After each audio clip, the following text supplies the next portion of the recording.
4 sviečky. Ticho okolo nich bolo také hlboké, že človek mohol počuť ich rozhovor.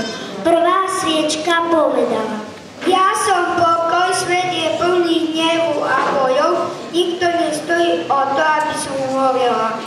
O chvíľu plamienok pokoja celkom zhasol. Predstavila sa druhá sviečka. Ja som miera, nikto ma nepotrebuje, nemá význam, aby som horela, čo je len minútu. Práve vtedy zavial jemný vánok a zahasil plamienok viery. Smutne sa ozvala tretia sviečka. Ja som láska, ľudia nechápu, aká som dôležitá. Preto ma jednoducho odsunuli nabok a dokonca zabúdajú milovať tých, ktorí sú im najbližší. Plamienok lásky už nevládal horieť a o chvíľu tiež zhasol. Zrazu do miestnosti vošlo dieťa a zbadalo, že na adventnom venci horí iba jediná sviečka. Prečo